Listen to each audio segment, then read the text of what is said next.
AI right now doesn't really understand human emotions. It is just putting those through algorithms with lots of data sets. Is that correct? Or do you feel like there is an innate understanding that's being programmed in? And what is that programming? I agree with that. So a lot of times I would say that AI is a tool to enhance human creativity. So it needs me to put the inputs in to get the result that I want. And the same would apply to human relationships. And I'd say that really does apply to doctors because for example, doctors have large you could upload all the data for a hospital for all the patients and it could pick up okay, this random pattern, this random thing, these people tend to have this disease. And then the doctor could look into that. So it could augment that specific doctor, but it still needs the human touch. Because with dating, it's we're not just an app for you to chat online. We're an app to meet in person. That doctor human touch is always going to be needed because I think there's always that trust factor. Welcome to the Super Clinic Project Podcast, where we take regular clinic owners and turn them into cash-based multimillionaire entrepreneurs. Warning, if you're a doctor who listens to this podcast regularly, you will make millions of dollars. Do not listen to this podcast unless you want to be a successful clinic owner who helps thousands of patients achieve their health goals and adds more money than you can imagine to your bank account. You've been warned. Welcome to the Super Clinic Project Podcast, where we take regular clinic owners and we turn them into super clinic owners. Today, you're here with me, Jennifer Gligoric, and also a guest who is an AI visionary, the founder of Snap and an entrepreneur building companies from dating apps to health and fitness, all centered around AI. So let's give a big Super Clinic welcome to our guide to the future, which we need to be in right now, Eric McHugh. Welcome, Eric. How are you doing? Hey, Jennifer, I'm doing great. Thank you so much for having me. I'm really grateful to be here. Yeah, I'm so excited. What you're doing is so cutting edge. And right now, you're working on an AI that's actually a dating app. And I'm like, how can it even do that when there's so many interpersonal human connections to it? So talk about how you got into this space and what you're working on right now. Yeah, sure, I'm happy to. So regarding the dating app, I think people are happiest. So I think everyone has an inner purpose and I think everyone has an outer purpose. I think everyone's inner purpose is to raise their own level of consciousness, and the outer purpose is how do your natural gifts help you accomplish your inner purpose. So it just happened for me to be tech. So I think human relationships and overall human happiness, and I'm sure most of your doctors would agree that overall human relationships are very important for human happiness, and dating apps and social media have pushed people to be more isolated. So dating aims to create connections that to help you connect with someone who you wouldn't have connected in real life by putting you in the position to succeed. So dating doesn't aim to replace relationships. It aims to augment relationships. I always say the point of dating is to put you in the position to meet someone you'd actually get along with. And then the human connection takes over from there. And then from that point in time, dating can act as a support system to your human relationship. Because in the end, that's, I think, what most people want anyways. Yeah, dating has so changed. You look at the older, if you ever watch a black and white movie or you see how people used to date, if you see how people used to date, it was a totally different world. I mean, dating was something that was fun. It was Yeah. really an enjoyable thing to do. There was really no pressure. You were supposed to get out there and meet people, and your dating pool was everyone you knew in your one town. We weren't going to all these other cities, and it wasn't very global. Completely different experience to what is, well, it's kind of a hellscape. Let's just talk about what has it's become. And you're thinking that AI can really change that and take back the good part of dating, but make it more consciousness and expanded. Is that what you're trying to say, or am I just being very positive? No, I think positive is the way to go. I think the dating app landscape has become a hellscape, and I think there are three main reasons why it's gotten so it's deteriorated so badly, and I think dating apps are partly to blame. So with dating apps, there are three big issues. I think the first issue is the top 5% get access to every other users, and this creates kind of a skewed marketplace type of thing. The second is, let's be real, dating apps like Tinder, Hinge, Bumble, they're just basically hot or not. Is this person good looking? Yes or no, and swipe left, swipe right, and that's not the best way to make a human connection. And the third is actually the incentive structure behind a dating app. So if you think about it logically, and first off, most dating apps are owned by Match.com, so there's somewhat of a monopoly there. So I have my theories on what's going on in the background, but we won't go into that. But from a purely business perspective, if like let's say Tinder were to match a happy couple, what does this couple do? They then leave the dating app. This means that Tinder would lose a paying customer, so that the incentives as a company and brand don't align with the user. And this results in the churn marketing we always see with dating apps. So like I'm sure I mean, Hinge, for goodness sake, like their campaign is made to be deleted. So that means that they're incentivized to download the app, delete the app, download the app, delete the app, and put people in that cycle.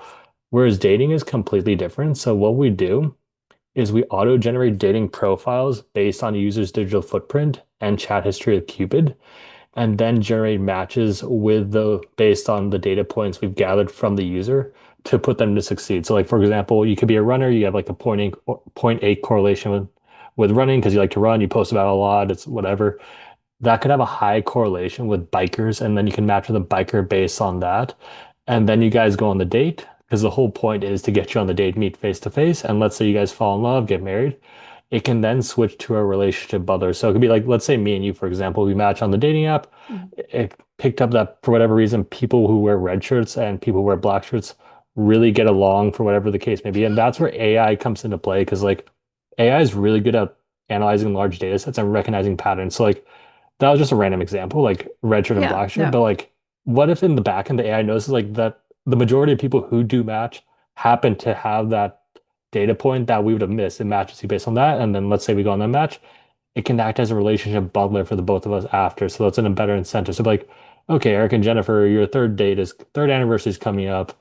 The place you had your second date is having half off ice cream. Or Eric, Jennifer's birthday is coming up. She just added this thing to her Pinterest board. It's a good gift. Or hey, you guys haven't been on a date in a while. She started listening to this new artist. They have a concert coming up. That would be a fun thing to do. And then the cool thing is, Oh my gosh, every guy on the planet needs this. I actually made a cheat sheet for my partner where I put in all the things that I yeah, liked. And I'm like, okay, sugar skulls, I can do this, blah, blah, blah, just to make it easy for him to gift to me. And I think he looked at it like twice. And I think that if anyone could, every wife on the planet would be like, how do I download? How do we get this on there? Because I think that's a great idea. yeah, and the cool thing is it can offer like emotional support too, because one of the big issues with ChatGPT is I've noticed a lot of people using think of dating as like a personalized layer on top of ChatGPT. So any benefit they get, like as they keep pushing updates, we get better and better with them. If another AI software becomes more powerful, we can just simply migrate to the better software. So we win in all situations. But the issue with ChatGPT is it's really just a mirror of the user. So for example, if we're having like a relationship issue or whatever the case, or something like, hey, Jennifer said this is what's happening. What would you recommend ChatGPT? And people do that. But then ChatGPT will give me an answer based on my experience. And as we know, in relationships, there's two people. So it's getting context from me, but it's not getting context from you. And it's missing a bunch. And while I may subconsciously like the answer because I'm like, oh, of course that's right. That's exactly what I would do. Thank you, ChatGPT. You're so wise. You're so Yeah. smart. It's really just a mirror. Whereas dating, we get context from both users. So if I were to ask at Cupid what we should do in a situation between me and you, it will get Mhm. my context, it will get your context, and it will give a more accurate answer because it has to interact with us both. And because we're always evolving, because we're people, like let's say you like sugar skulls or whatever, like, but next year you don't like sugar skulls, you like something else. Dating is always constantly updating for your interests, preferences, and all of that. So it's a constantly updating system. See, that was interesting. And I'm thinking of it in terms of, so I know that our audience are like, what does this have to do with doctors? Well, number one, I know y'all date, right? But two, I'm thinking about how this is just because this is the forefront of relationships. And if we really want AI to move into being more human centric rather than just data, then think about how these programs could morph for healthcare, for patients, to get something that could be a liaison between what the doctor says and the patient says. Because I got to tell you, there's a lot of times you leave the doctor's office and I have a very strong idea of everything that was being said. I get a printout, but the doctor actually thinks something a little bit different, right? And you can have programs that are based on models like this that could actually revolutionize healthcare, revolutionize a lot of different things. And when it comes to emotions and things like that, AI right now doesn't really understand human emotions. It is just putting those through algorithms with lots of data sets. Is that correct? Or do you feel like there is an innate understanding that's being programmed in? And what is that programming? Yeah, no, so I agree with that. So a lot of times I would say that AI is a tool to enhance human creativity. So it needs me to put the inputs in to get the result that I want. And the same would apply to human relationships. And I'd say that really does apply to doctors because, like, for example, doctors have large like you could upload all the data for a hospital for all the patients, and it could pick up like, okay, this random pattern, this random thing, these people tend to have this disease. And then the doctor could look into that, so it could augment that specific doctor, but it still needs the human touch. Because like with dating, it's like we're not just like an app for you to chat online, we're an app to meet in person. That doctor human touch is always going to be needed because I think there's always that trust factor. And like I said, dating or like AI is really good at picking up large data sets. But like I've watched House, there's always an exception to the rule. There's always that Yeah, doctor House. subconscious We've that all you need. watched that. Yeah, like it can give you a better, it can make you better, but it's just making you yourself better. And then you can use your spare free time, your new knowledge sets. It can help you do research. It can help you do all that stuff to better serve the patient. And you can also create a chat GBT, like a GBT or a model based on your like likeliness, and then you can use that to interact with the patient, and that can be like a way to connect with the patient, and then the patient can tell you what they're going on a daily basis. Like, okay, like obviously if someone's sick, you want to monitor them 24/7, but they're not going to be in the doctor's office 24/7. That's where you can chat, they can chat with your GBT, and then it can analyze their data and give you suggestions so you have a better leg up next time they visit. Yeah, yeah, I can And, see how it can be used for, because really, if you think about how can I duplicate myself in the things that I do repetitively, right? Or and the data that I'm seeing, because in doctors are specialized. So let's say your upper cervical. The majority of your patients, if you're an upper cervical chiropractor, are going to have vertigo issues. They're going to have terrible migraines. They're going to get dizziness, and they're going to have upper pain. So there are certain things that are just you're hearing every single day, the same types of things. And then you have outlier things. So if you had a program that you could work with that, it could help you, get more patient education out to the patient, but also to help you understand and get through some processes so you could spend more time on, working with that patient to get them to the next level, or working with them on different ways that they can do different exercises or stretches or things in their daily life so they can get better outcomes in the end. And if patients have better education before they come in, and that work has already been done, and then what you're really spending time on them with can accelerate them through a better healing process, I believe. yeah, no, that's absolutely right. From a more broader perspective, I think AI, it lets humans focus on what they really care about, what they're really passionate about. And for the doctor's case, I think that's doubly true because, like, Lord knows how much administrative work that doctors have to go through. Like, Lord A knows how lot. much, like, educating the patient is important. Like they don't know what to do beforehand, and then you have to spend a bunch of time educating them. Don't do this. Don't do this.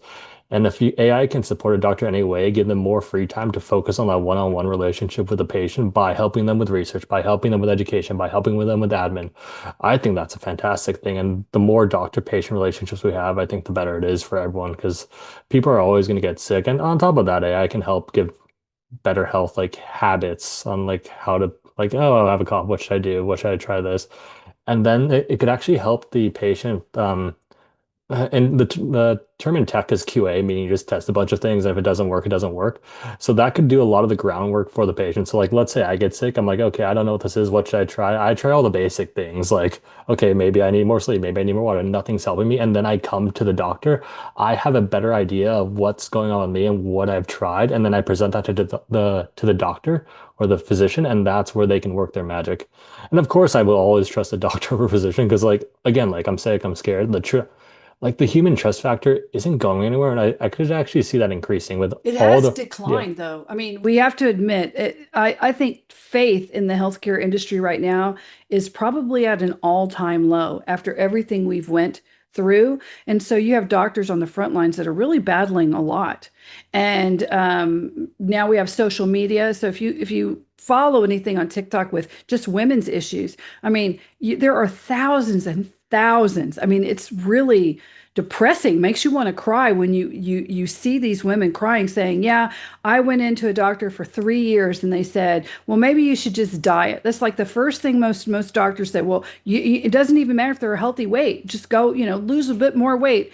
And they end up having cancer, or a huge tumor, or horrific things, and literally they were just dismissed, for whatever reason, because the doctors are so overwhelmed with so many people, or they don't are not getting the data that they need, or maybe they're just not a good one, right? That happens too. Even though I love all the doctors we work with, we have all the good ones, but if you could have something that could take this data in a more like just an app or something and give it to them, then maybe they would be forced to go, wow, this is a wealth of knowledge and this is empirical evidence towards what you've been experiencing, and they would be able to, catch things a whole lot earlier.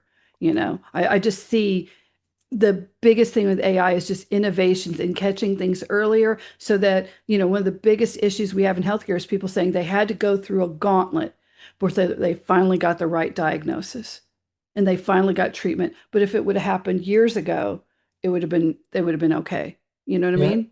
No, and I can see a doctor really helping with that because, like, again, like Mhm. I have family in the medical field, so my aunts are like trauma nurses, and I know how much like the amount of hours is actually insane. The stress of It the work is is. actually insane, and I think that doctors in our country are at least a bit overwhelmed. But I think AI could really help speed up the process because, like I said, AI is a tool to enhance someone.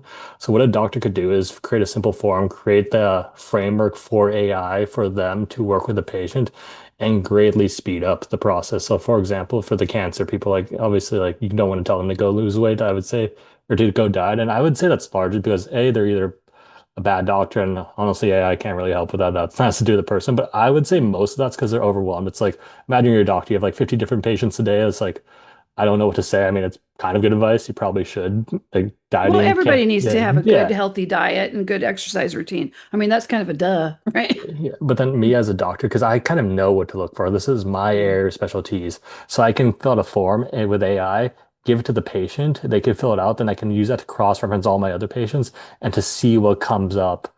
So it can help me really narrow in what's actually wrong with them and then start the treatment process. Could a doctor do that now, though? So if someone's listening and going, yeah, that sounds great, where would I go to even do something like this? I'm interested, I have the idea, or who would I hire for this? Uh, I don't know personally because I'm not too involved in the medical field, but I'm sure someone will build out that system. And I'm sure the first person to build out that system will help all the other docs. Because let me reframe it in the sense of dating again. So the cool thing about Mhm. dating is it's the dumbest and worst it's going to be at this very moment. It's just getting better and better every second of every day. Every Yeah. time someone chats with dating, every time we get a new user, it gets more data, it gets better, gets better at recognizing those patterns. So it's getting smarter. Like it's learning about me on a daily basis. So it's learning about what I want. It's learning about what you want. It's learning about what other users want. And it's not just learning about me, but it's learning like about 1,000 different people at this point in time. So it's getting smarter at different rates. Like the first person to implement that doctor or the thing we're talking about, doctors like AI to support doctors, is like, yeah, you get one patient on, that's great. You get it'll help one patient, but that's kind of slow. But once you get like 1,000 people on that, it'll kind of recognize all the different structures or different problems or different symptoms of those 1,000 patients and start recognizing patterns within those 1,000 patients and can give suggestions to the doctor. Because at the end, I think the doctor is the person who actually sees the patient and then they can make decisions from there. So like the first because dating is really like a play on data Well, they too. should have a dating app for patients and doctors just to tell you which doctor you should Oh my use. God, yeah, that's actually because that's yeah, it's really smart because like getting matched with the wrong If doctors. they could get like Yeah, a nonprofit that actually was not like insurance, right? But a nonprofit that says, let's find out about you, and you already have these personality and doctor profiles and what they're passionate about and what issues that they are working on, and you just put in your issue, it would be exactly the same process. yeah, no, we could actually do that. So we're talking. So Yeah. dating is just like the dating marketplace is kind of. it's rough, so that's why we chose dating. But long term, we can be a friend finding app, meaning like I can be like, find me five guys in my local area into Muay Thai, and they can do the same matchmaking process based on what I'm looking for. We were talking in colleges, it's like a dorm room. It's like, okay, you want to match with a your dorm mate, like it's kind of random. You can kind of get a one you don't really align with, but with dating, Yeah. it's better.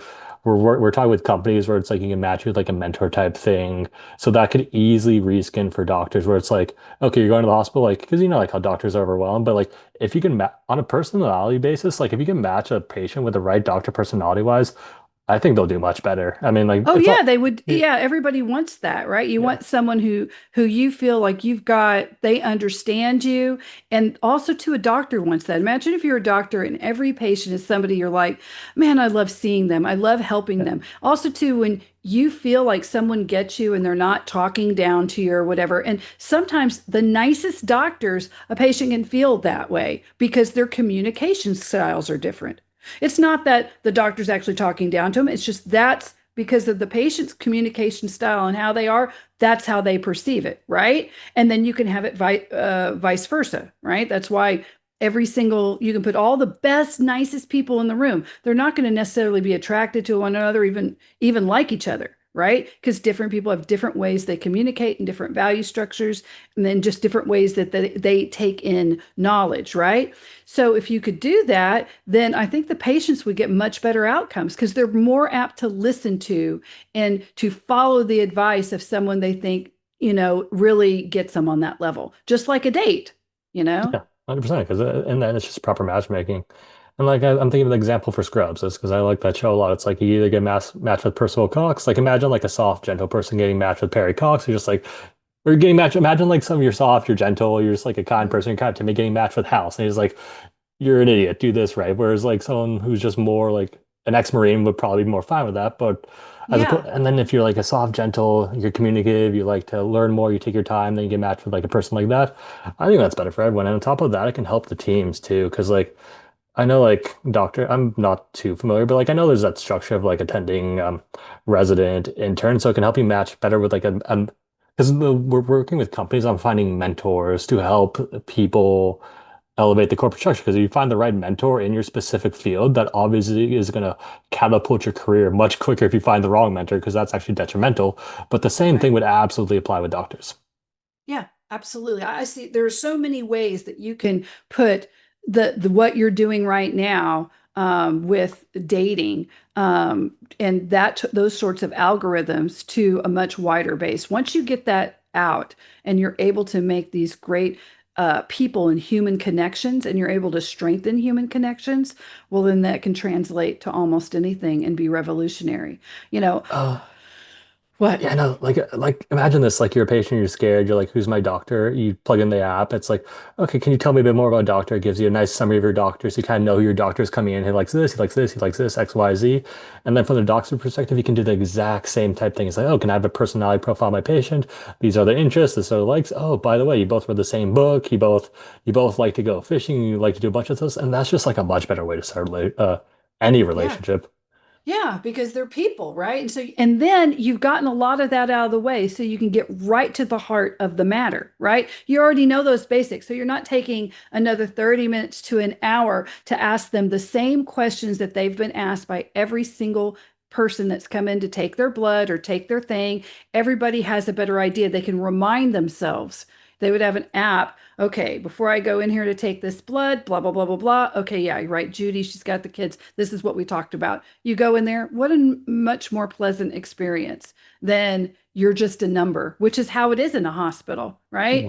You're just this number in a bed and all they're trying to be nice to you, but They you just don't just want to know. go They don't. home. Yeah, you want to go home. They don't know you. They're in the middle of the rounds. It's like they have to do a bunch of these. Like it's hard to recognize. But like, and the Yeah. cool thing about the AI is it's going to learn from the doctor's personality and what the doctor likes. So the more the doctor interacts with the AI itself, it's going to create a format that best serves the doctor. And if you're best serving the doctor, then that'll better serve the patient. So again, the thing about AI is just it's a learning thing, and the faster it learns, the better it gets at serving you. Yeah, that's fascinating. So right now you're working with the dating app. And what's the name of it? It's dating, DATAING.io. Okay, so just everybody, I just wanted to let y'all know so y'all can go look it up. This is Eric McHugh, and it's Data.ing. So it's like Data.ing, data.ing.io. That's how you can go look it up. And of course, we still have some time left, but if you go to Super Clinic Project, you can go to our free school, and this episode will be there along with all the information for all of this for you. But going back to this, what are other things besides the dating? Tell me about the other industries you've been in with AI and where you see it headed now in the future in those different industries, not just dating. So regarding AI, I view AI as a tool to uplift humanity and help people unlock the creativity. Because I think a lot of people are living in scarcity, which is creating a, I guess, optimization for not great things. But I think with AI, you can, if you have a thought, I think people are happiest when they're serving other people, but they don't really know how to do that. It's harder to do. It costs time, it costs capital, it costs a bunch of things. Like, for example, let's say I was born in the Philippines like 50 years ago. My passion is e-commerce. I love clothing or shoes. How do I create a clothing brand? How do I create shoes? Well, I'd have to hire a designer. I have to create a website. I have to do something copy. I have to create a logo. I have to do all this stuff.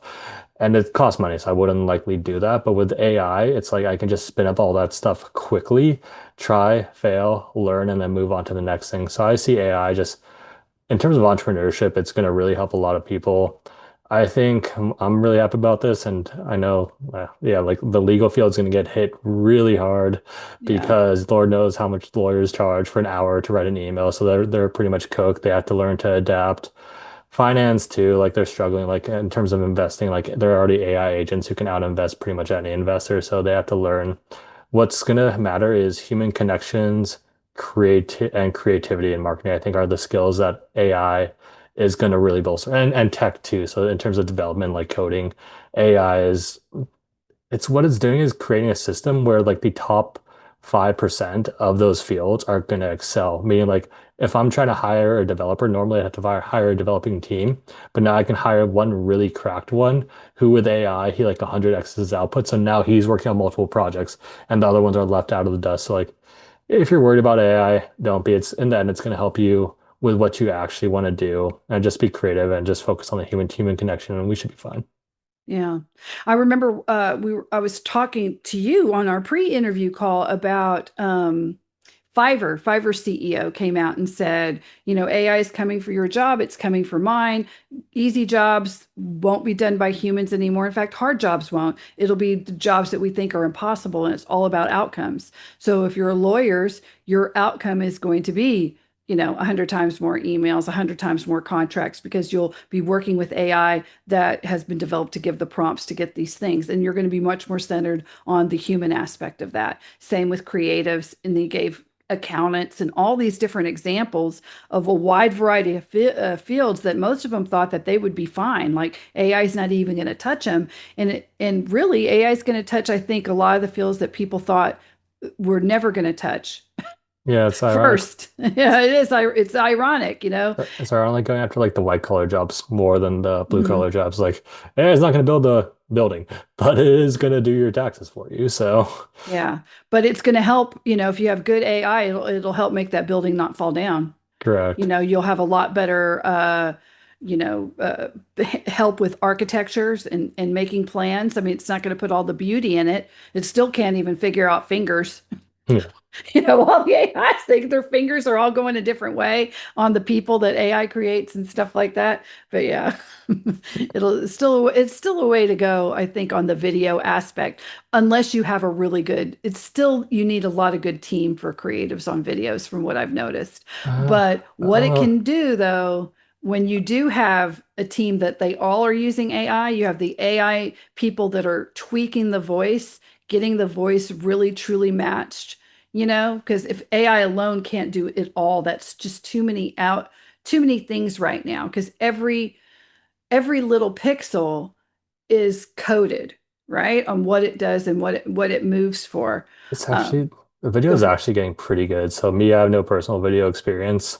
And in the past, like within this past I've week, been testing out a ton uh, lately for ads and the marketing side of things, and I've been just really like, this is the best it can do. Like, I've been disappointed. But if you spend the time to tweak it, you can get something that's amazing for a fraction of the cost it would have cost to hire someone and a director and do the stuff. So what you want to do is use AI to help prompt that. So like I've been using VO, so I'm using AI. I have a format that I like to use for What are you videos. using right now? VO, so the Google one. So like, Oh, but okay. that one's actually really good. So check it out. Yeah, I am Something. gonna go.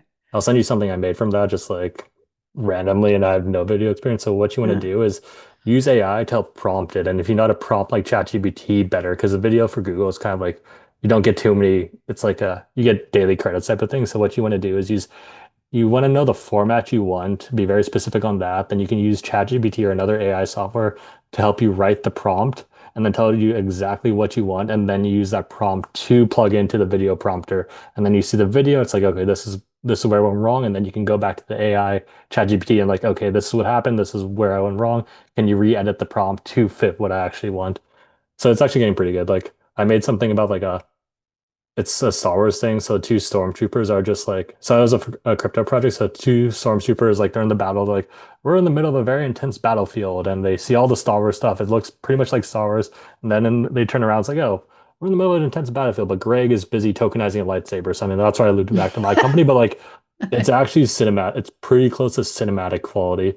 And really? then from there, and again, like I did this week with no experience before. And then what people are getting good at is like they're getting good at writing those stories and then clipping them together. Because AI, you can make like a 5 second to 8 second clip, but people are now getting those stories and clipping like five, five, five, five, five to create an actual Oh, thing. I've been seeing the ones on TikTok. I'm like, The what are they using for that? oh And it's all about the Romans, the you Yeti, know, the Jesus. Yeah. yes, So that's Jesus and the Yeti and that. And I've been like, this is fascinating because I have demoed like a couple where I've went back. I have another AI I pay for that is yeah. fantastic. And it's like 12 different helpers, each has its own area. So my first thing was understanding the sphere that each AI, it's 12 different AIs, what each one does. And of course, they look like a person and a helper, Yeah. right? And so certain ones are not going to be good at another. They're coded into their areas, right? And then getting the prompts and putting it in. But the ones I did were not matching the voice correctly. It was like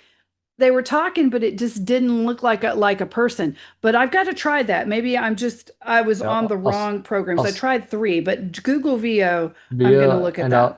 I'll send you a prompt I use in a video it Hmm. made just so you can kind of see because like if the AI video is not doing well, it's just on you. I'm prompting to be honest. It's like it's hard because a lot of people just try to put in a bunch of stuff, but you want to keep it simple. But yeah, I'll send you what the result was and the prompt I Yeah, used because to I'm do. curious for our doctors. Yeah. All we do is ask doctors to do videos all the time, and they're doing lots of videos, and they're performing really well. We have incredibly performing clinics that's talking about Facebook and social media and getting actually, good patients in the door to where they take them down the funnel and they'll convert, right? But video is how it's going to be for the foreseeable future in advertising. You're going to need great video, right? And it has to be personal and it has to be very compelling, right? And so I was seeing how we could utilize that to help them. So that's why I was on that. Definitely. If you can get good at VO, I'm guessing your business model is you would just help a bunch of doctors. If you can be the one to help them learn AI video, that'd be a great. I view it as like a top end of the funnel thing where it gets attention. Mm, It's like, oh, this is cool. But then at the end, just for because my projects, they are trust based, like it's a crypto thing, it's a dating app thing. mm. The end product is going to be like an even podcast. So I view it like, oh, this is what gets your name out there. This is what is this? This is a cool thing. Oh, this is great. What's this? And then they find a doctor video because I don't think that's going to be hard to replace the just like the live people. Because what's going to happen is AI video is going to get so good I'm so talking about fast. for ads, just for ads. Oh yeah, no, it's Just the great. teaser ads. That's Oh, that's what I would it's like to get good at, teaser ads to where they go, oh, let's give this doctor. But at the same time, people like the ads where they see the actual doctor and they see the front of the building, right? yeah. And they know, okay, they can put themselves in there walking through that door and finally taking a chance on themselves to get their health better, right? That's the whole purpose of that. You can probably put together some really great hooks with AI generated video for your specific doctor, and then transition into like, oh, here's the actual doctor, here's his actual See, location. that's what I was Yeah, thinking yeah, of. Yeah, yeah. that works well actually. Okay, good. Well, I'm going to work on that. Well, guys, we're here at the end already. We've been talking to Eric McHugh. And Eric, tell people how they can find you. Yeah, so if you want to check out the dating app, it's Dataing. It's live on the App Store. We're building out the Android version right now, but If you want to check me out on Instagram, ERICDMCHUGH, feel free, but the best place is probably LinkedIn. Okay, there you've heard it. And again, guys, you go to superclinicproject.com and you'll be able to get to our free school. You'll have the episode there. Of course, we're on every single viewing platform: YouTube, Spotify, Apple, Android, Amazon, different radio programs that we're on. You can find us anywhere. But if you go to school, that's where you get all the cool back stuff for it. So we usually take the episode out. We don't just give you a transcript. We give you like any action items. If you're interested in this, sometimes we have worksheets with them that we create. All that fun stuff is there for you. I want to thank you, Eric, for being here. And for all the listeners, don't forget to like, follow, share, and give us a 5-star review. That's how we're able to get these really fascinating people doing cutting edge work to help you in your clinic so you can be a super clinic. Thanks, guys. Bye-bye, and have a great week. Thank you. You've been listening to the Super Clinic Project podcast. If you like what you hear, subscribe and stay tuned for further episodes of the Super Clinic Project podcast.